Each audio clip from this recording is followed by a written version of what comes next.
자, 이제 우리가 관리해야 되는 부분은 다 끝났고요.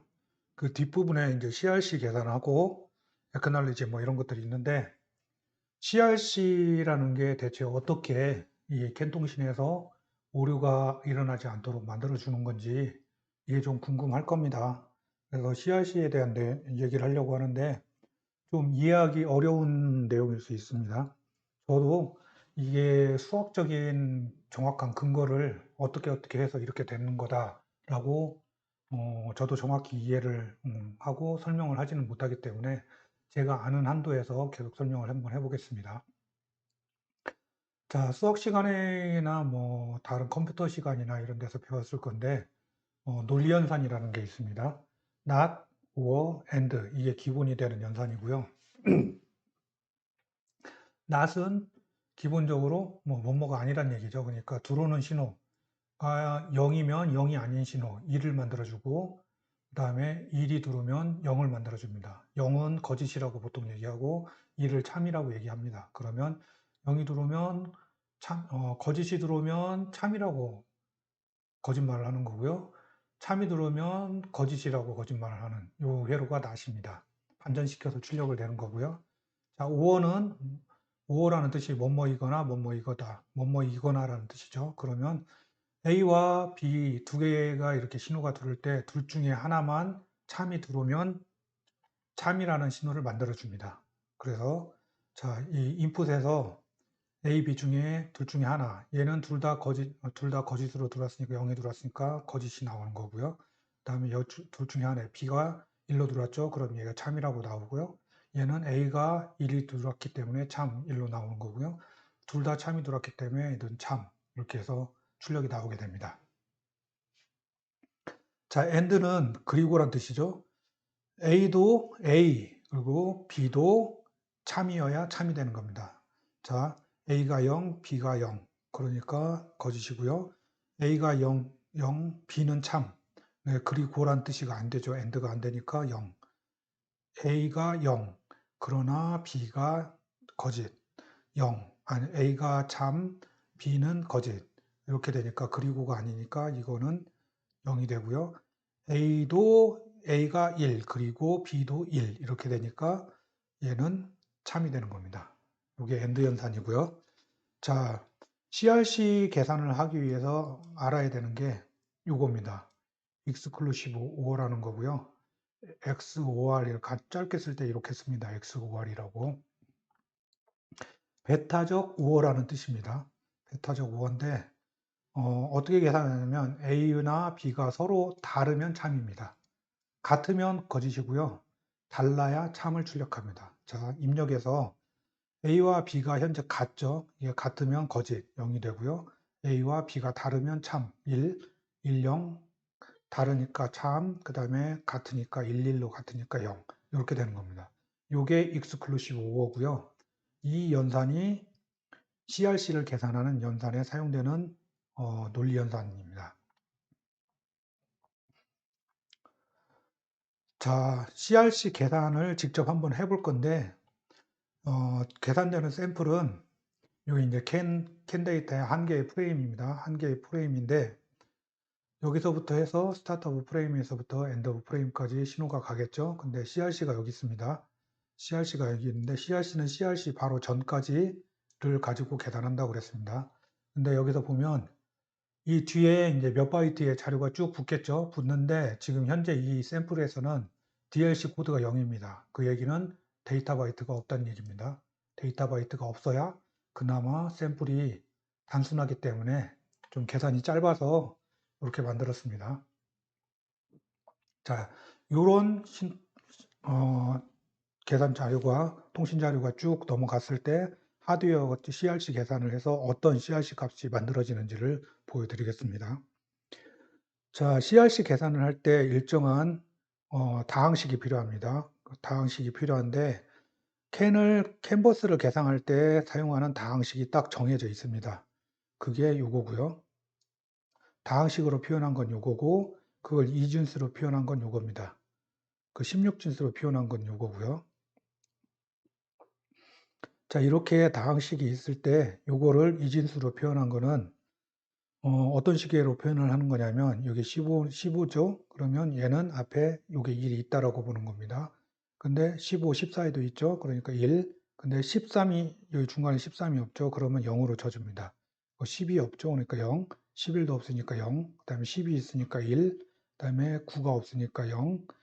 8이 있으니까 1. 이런 식으로 해서 쭉 적어주고 그 앞에 있는 요거 요 숫자만 전부 따면 요게 요 계산하는 다항식이 되겠습니다.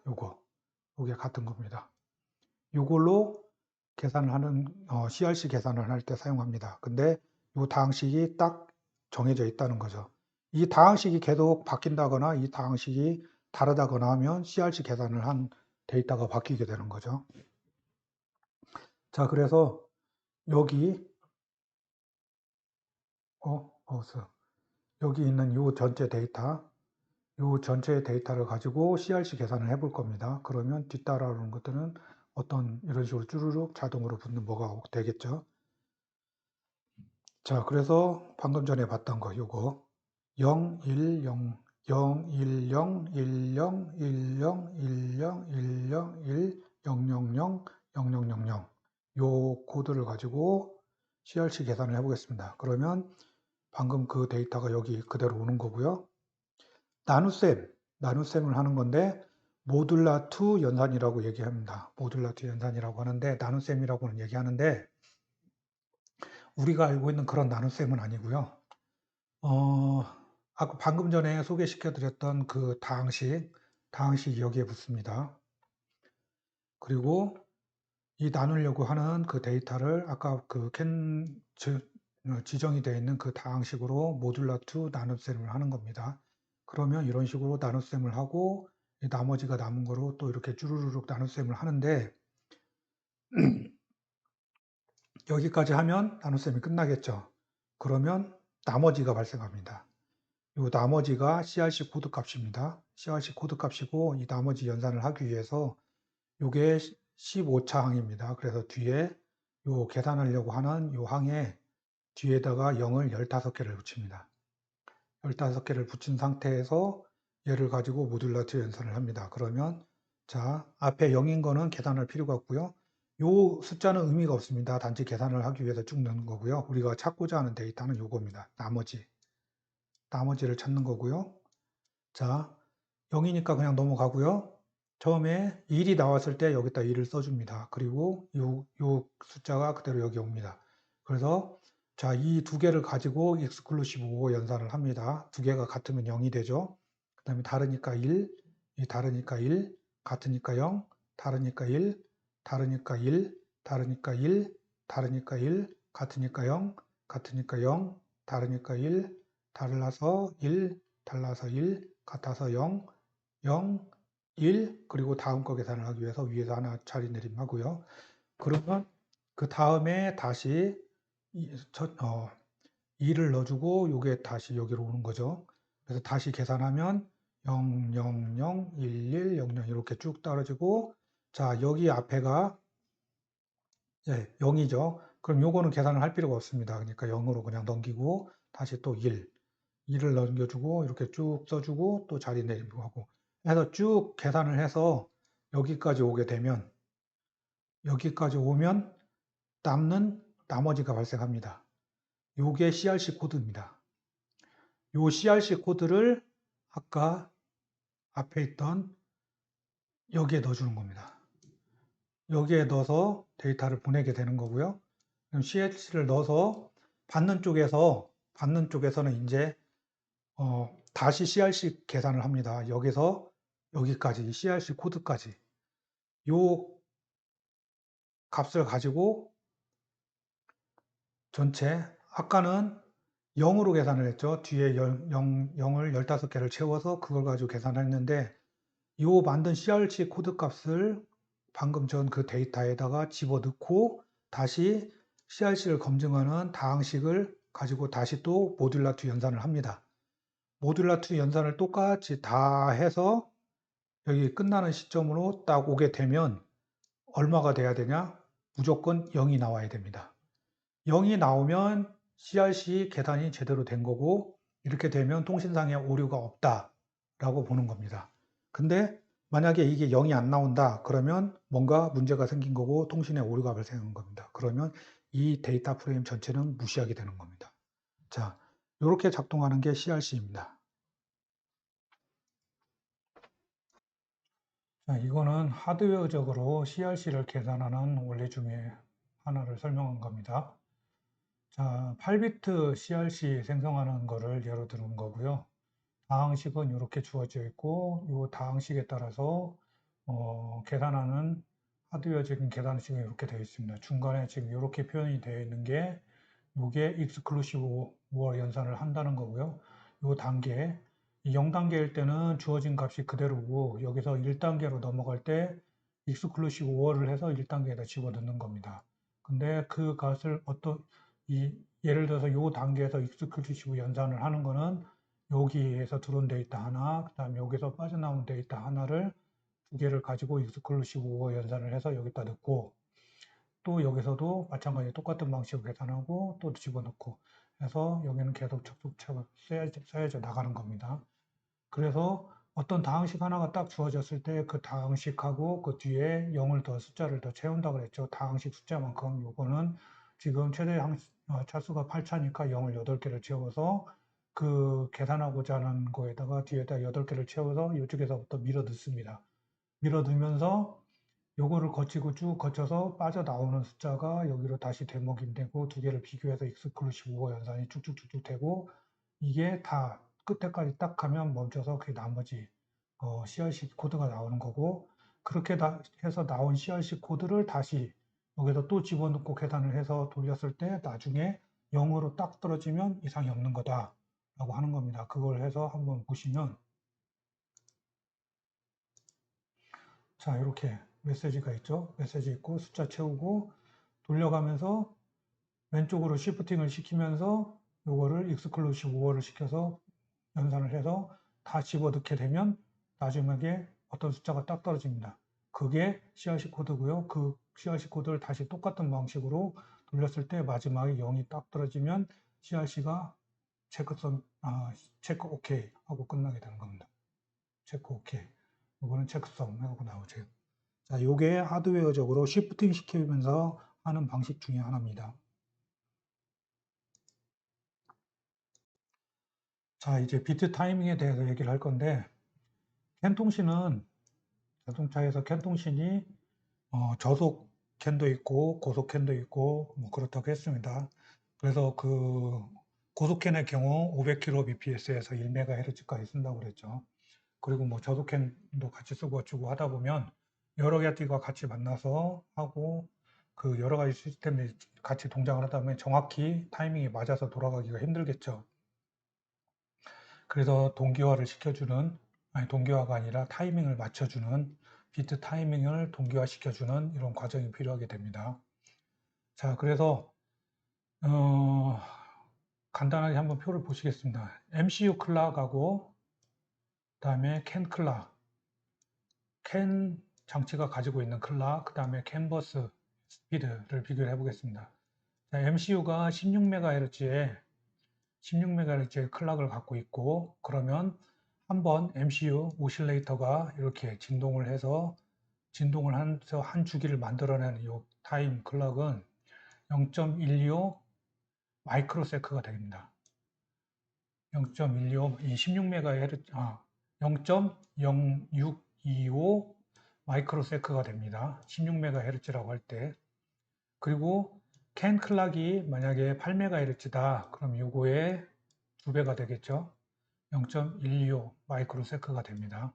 근데 캔버스는 500kbps로 작동한다고 그랬습니다. 그러면 한 비트는 2 마이크로세크가 됩니다. 2 마이크로세크가 된다는 얘기는 그 안에 클락을 몇 클락까지 발생시킬 수 있는지를 보면 자 여기서처럼 MCU 입장에서 보면 캔버스의 한 비트를 이 MCU 클락에서 이 타이밍으로 쪼개면은 총 32개로 잘게 쪼갤 수 있다는 얘기가 됩니다. 그래서 그 32개의 클락을 만들어내는 사이에 어느 순간에 동기화를 시킬 수가 있다는 얘기가 되고요. 그거를 요 한 타이밍, 요거를 퀀타라고 합니다. 퀀텀이나 퀀타라고 하고요. 캔 컨트롤러의 클락 입장에서 보면 요거의 2배니까 그거 같은 경우는 16개로 쪼갤 수가 있는 거죠. 16개의 퀀타로 쪼갤 수가 있다는 얘기가 됩니다. 한 개의 비트는 이런 식으로 그 안에 타이밍이 쪼개지고요. 쪼개지는데 뭐뭐로 쪼개지냐면 싱크 세그먼트, 그 다음에 요게 사실은 2개로 쪼개지고요. 2개로 쪼개지고, 그 다음에 요 D 세그먼트 1, D 세그먼트 2 이렇게 2개로 쪼개지게 됩니다. 요 싱크 세그먼트는 무조건 1퀀타로 되고요. 요쪽에 이렇게 갈라지는데 여기서 요것과 여기 요 타이밍을 조절을 해서 타이밍을 계속 동기화시켜서 맞춰주는 겁니다. 자, 보시면 방금 전에 설명드렸던 거, 요게 한 비트 타이밍입니다. 한 비트 타이밍인데, 요게 이제 MCU로 치면, 아까 방금 전에 얘기해서 MCU로 치면 32개로 쪼갤 수 있다는 얘기가 되는 거고, 그 캔 컨트롤러 입장에서 보면 16개까지 쪼갤 수 있다는 얘기가 됩니다. 항상 그렇다는 얘기가 아니고, 16비트 16MHz 8MHz를 쓰고 500kbps로 통신을 할 때란 얘기입니다. 그럼 그렇게 쪼갰을 때 맨 처음에 요 한 쿼타는 무조건 싱크 세그먼트가 되고요. 요거는 무조건 한 쿼타입니다. 한 쿼타이고, 그리고 나머지 이제 몇 개가 될지는 아까 그런 식으로 되는 거고요. 그렇게 해서 동기화를 시키는 타이밍은 여기입니다. 요 타이밍에 동기화를 시켜주는 거고, 뭐 이걸 늘렸다 줄였다 하면서 동기화를 시켜주는 겁니다. 그러면 여기 안에 있는 이 퀀타 중에 뭐 한 퀀타를 줄인다든지 이걸 땡겨서 줄여서 이쪽으로 땡긴다든지 아니면 늘린다든지 뭐 아니면 2퀀타를 맞춘다든지 이런 식으로 하면서 맞춰주는 겁니다. 그래서 요거 2개가 앞에서 하나로 표현이 되어 있었고요. 여긴데 그러니까 여기서 맞춰준다라고 생각하시면 되겠습니다. 그래서 요거는 동기화를 시켜주는 과정을 표현을 한 거고요. 자, 이렇게 했고, 캔버스가 이렇게 진행이 되고 있고, 여기 동기화된 거, 그 다음에 빠른 타이밍일 때, 그리고 느린 타이밍일 때, 보면, 싱크 세그먼트가 여기, 싱크 세그먼트가 여기 있습니다. 싱크 세그먼트. 자, 이게 동기화가 정확히 탁탁 맞아 떨어지는 거에 예고요. 근데 자, 얘는 요 싱크 세그먼트보다 타이밍이 빠른 거죠. 빠른데, 자, 얘도 빠르니까 어떻게 맞춰주냐면, 요 세그먼트를 늘려서 다음 싱크 세그먼트가 맞아지도록 맞추는 거고요. 자, 요거 같은 경우는 요거보다 싱크 세그먼트가 뒤에 있죠. 뒤에 있으니까 어떻게, 자, 요거를 뒤에 거를 줄였죠. 줄여서 싱크를 맞춰준 겁니다. 이런 식으로 해서 타이밍이 어느 정도 맞게 조절을 해주면서 맞춰주는 게 동기화입니다.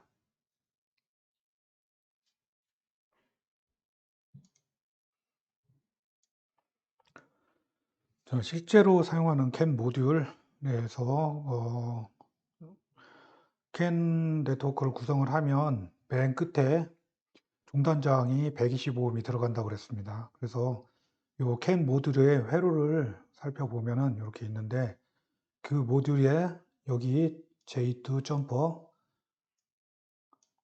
J2 커넥터가 있고 J3 커넥터가 있습니다. 여기 J3 요 커넥터.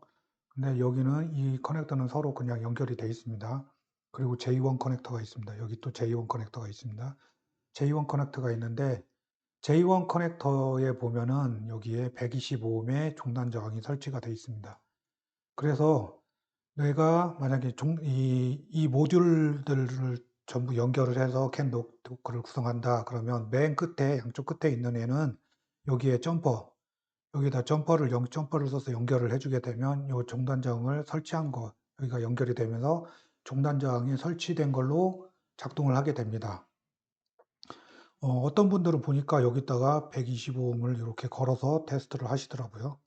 근데 제가 설명을 드리고자 하는 거는 이미 이 캔 모듈 자체에 이 종단 저항을 포함을 하고 있고 점퍼로 세팅을 할 수 있도록 되어 있기 때문에 그거를 그냥 점퍼를 활용해서 테스트를 하시면 됩니다. 그리고 요 캔버스 실드의 경우도 이것도 이걸 뒤집어 보면 뒤쪽에 와이어 점퍼로 해서 이렇게 이렇게 점퍼로 해서 125ohm의 종단 저항을 세팅을 하도록 되어 있으니까 굳이 라인상에 또 125ohm짜리 저항을 구해 가지고 연결을 해서 쓰실 필요가 없습니다.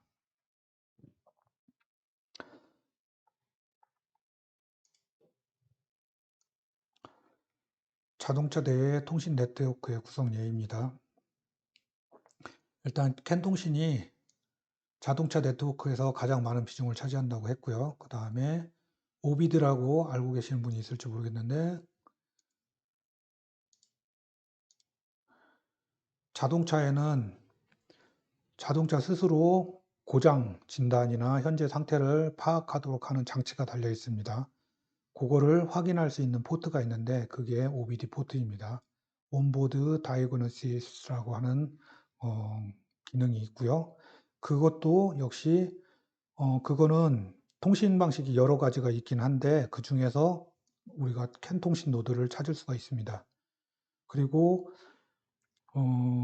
뭐 요즘 저기 뭐야 자율주행 차량이나 아니면은 최근에 일부 차들에서 어, 급발진 사고로 인해서 사고가 났을 때 그 사고가 나기 전의 상태를 기록하는 EDR 장치라는 거가 있다는 거를 방송을 통해서 보신 분들이 있을 겁니다. 그 EDR도 OBD 단자를 이용한다는 겁니다. 그래서 결국은 캔 하나가 요 자동차에 있어서 상당히 중요한 부분을 차지한다는 걸 알 수 있습니다. 근데 이게 뭐 자동차 쪽에 관련된 분들이시라면 자동차용 목적으로 하겠지만 이미 이 캔이 그 정도로 많은 분야의 중요한 분야 그리고 신뢰성이 필요한 부분들에 많이 사용이 되고 있는 겁니다. 자, 이 예에서 하나를 보면은 캔 버스가 이렇게 있고요. 거기에 뭐 엔진 컨트롤 유니트, 뭐 ESP, 기어박스, 뭐 트랜스미션, 뭐 여러 가지 뭐 그런 것들이 중요한 장치들이 쭉 이렇게 다 연결이 돼 있을 거고요. 그 중에서 에어백 이게 좀 중요합니다. 요 장치에 요 EDR 장치가 있습니다. 에어백에 EDR 장치가 있고요.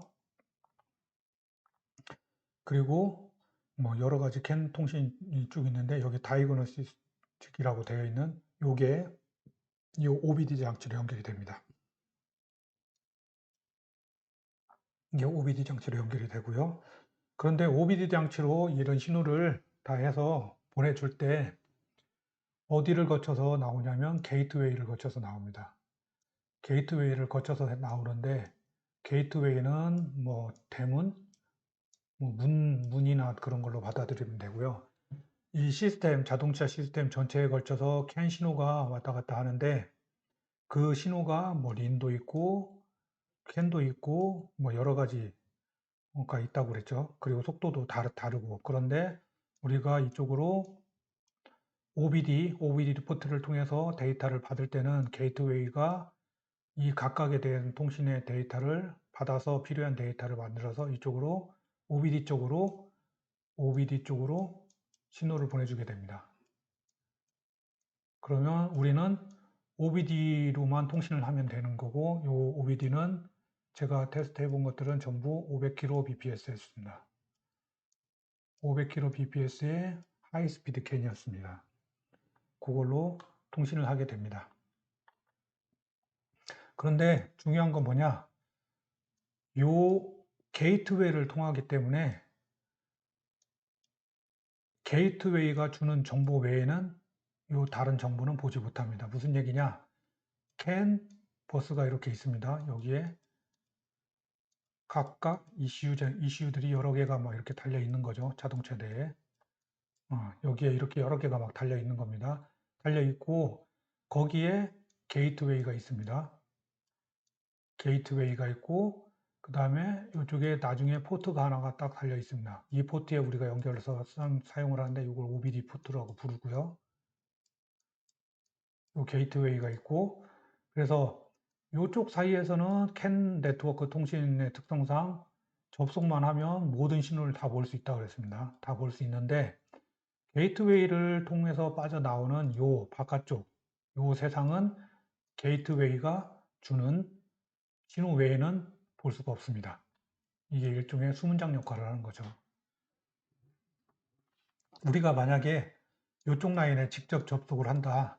그러면 모든 데이터를 다 볼 수 있다는 얘기가 되는 거고, 직접 제어를 할 수 있다는 얘기가 됩니다. 그거를, 이 안에 있는 데이터를 훔쳐보는 거를 냄새를 맡는다 그래서 스니핑이라고 합니다. 스니핑이라고 하고, 캔 시스템을 해킹할 때 이 라인에 직접 컨택을 해서 쓰는 겁니다.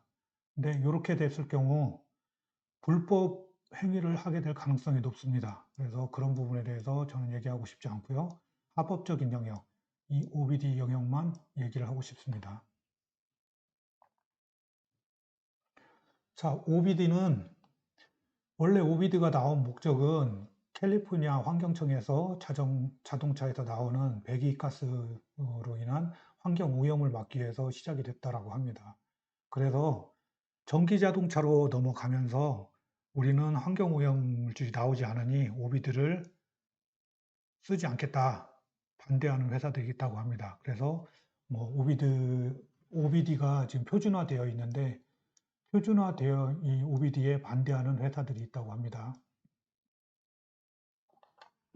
그리고 자, 그러면 OBD를 쓰는 쓰는 차량을 기준으로 얘기를 하겠습니다. OBD를 쓰는 차량을 기준으로 해서 차의 운전석 쪽 근처에서 찾아보시면 이런 식으로 생긴 단자를 볼 수가 있습니다. 총 16개 핀으로 된 단자고요. 이 단자가 OBD 단자입니다.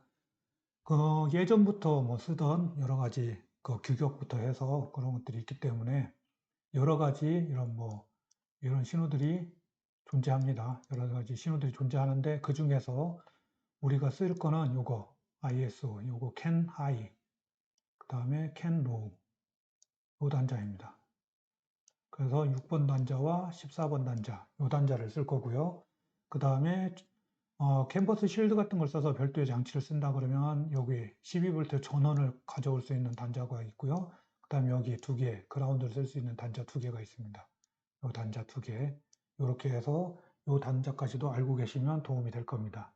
OBD 쪽에서 다른 뭐 게이지를 붙이거나 뭐 몬스터 게이지나 뭐 그런 식으로 다른 게이지들을 붙이거나 할 때 그 장치들도 전원이 필요하기 때문에 그 전원을 여기서 따간다고 보시면 되겠습니다.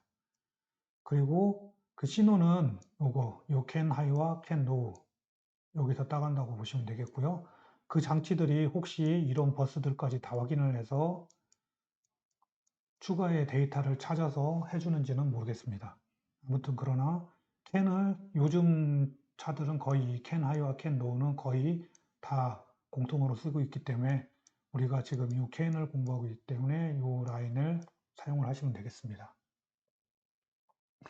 자, 그리고 표준화된 PID가 있습니다. 파라미터 ID라고 해서 이 파라미터 ID를 우리가 여기다가 캔 신호로 보내게 되면 차량의 ECU들이 데이터를 다 만들어서 응답 데이터를 해서 다이그노시스 OBD 쪽에서 만들어서 이 OBD 단자로 신호를 보내주게 됩니다.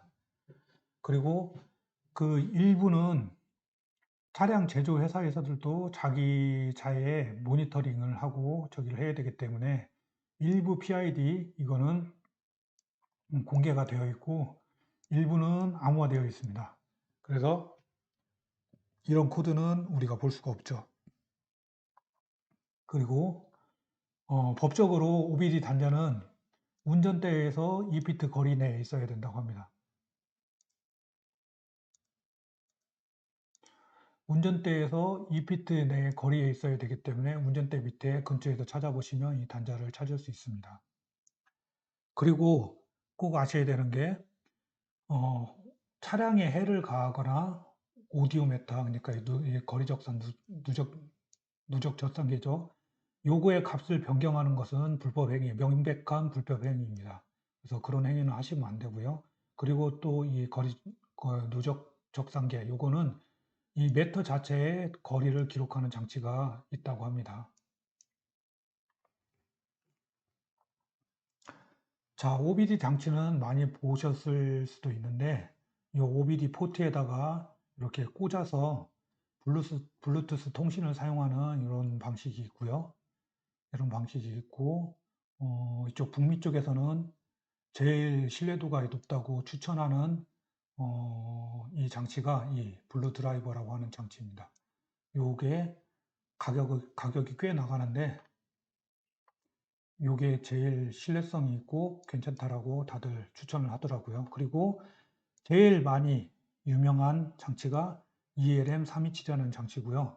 요건 상당히 저가입니다. 저가이고 제가 확인을 해보니까 조사를 해보니까 요 장치는 캔 플러스 아까 말씀드렸던 요런 버스들까지 칩 하나에서 다 지원을 해주더라고요. 그래서 뭐 OBD 포트를 통해서 얻어낼 수 있는 모든 신호를 얘가 다 지원을 한다고 보시면 되겠습니다. 그런데 전문 유튜버들은 이 장치를 쓰는 것을 권하지 않습니다. 그러니까 요거나 요거는 모르겠는데 내 차에 계속 꽂아놓고 그냥 사용하시는 분들이 있는데 만약에 이런 장치들이 내부에 쇼트가 났다. 쇼트가 나서 이 OBD 포트를 통해서 ECU를 망가뜨린다. 그런 식으로 상황이 가게 되면 엄청난 손실을 감수할 수밖에 없고, 다행히 차만 고장나고 말면 고치면 다행인데, 운행 중에 고장이 발생했다. 그러면 큰 사고로 갈 수도 있기 때문에, 이런 장치들을 계속 꽂아놓고 쓰는 거를 전문 유튜브들은 내 차를 죽이는 행위다라고 얘기를 하더라고요. 그래서 계속 꽂아놓고 쓰는 거는 한번 신중하게 생각을 해보셔야 될 것 같습니다. 자, 요즘 한국에서 유행하고 있는 인포카라고 하는 이런 OBD 장치도 있고요. 요거 광고 내용을 봤더니 상당히 유용한 기능들을 많이 제공하더라고요. 그리고 전문 자동차 수리하는 사람들이 사용하는 이런 OBD 툴들도 있습니다. 스캐너라고도 하고 OBD 툴이라고도 하는데 마찬가지로 전부 다 이 OBD 포트에 연결해서 사용하는 장치들입니다.